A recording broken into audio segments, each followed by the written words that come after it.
Inakuaga hivi jo. Si tunade kupiga shughuli na peace. Lakini jo venye kunaendwa.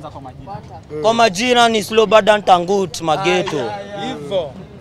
Kwa majina Slobadan Tangut Mageto. Mimi nasema jo akwa CBA jo. Mimi jo nimedhofika. Nimesikia vibaya.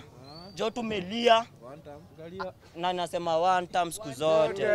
One time jo jeshi ni ya ground. Sisi tuko hapa, sisi tulikuwa mboka, hata tukua tuandamane, sisi tulikuwa mboka.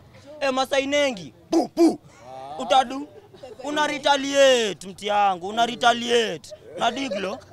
Ikakuwa hivyo. Sasa inabidi una retaliate juu hawezi pigwa pu na maintain. Hata unachekia hata Iran wali retaliate jo. Wapi? Mimi ni mtu wa mboka venye nimekuambia. Unamaanisha nini ukisema mboka? Mimi ni mtu wa kazi. Mimi rungu mawe lakini hata kazi anaku zenyewe. Jo mtu yangu tumekuja huko tumebangaiza jo tunangangana venye tapelekea hata mafamilia jo Kiroma bana lakini jo ni mapupu diglo huko venye kuna kaa. Diglo huko. Bana jo ni moshi tu ni moshi hata tuone hata sikuoni sahi ni moshi tu. Ni moshi tu. Akwenda gu hivyo watu wangu. Diglo. Hawa watu wako huko juu jo wanafanya kachini wanabonga bana. Si huko chini ndo tunaumia. Wewe jua. Wewe kama Gen Z umeaffectiwa vipi na mpaka leo kukakuwa na maandamano? Sasa si ndo nakuambia je mti yangu. Mboka, kazi mti yangu. Mimi ni mtu nakwaga nimejituma. Una diglo?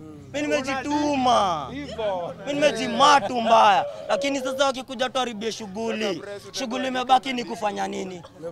Una diglo wakija tuharibie shughuli. Sina jaribu kupiga shughuli legit. Lakini jo venye naenda bado kikani kama ni nyongolo bana jujo. Sasa nyewe hakuna shughuli. Kijana na fahari yao, wako na familia. Kutanduaje hivyo bana? Mimi napeleka na Riang jo. Na siku zote.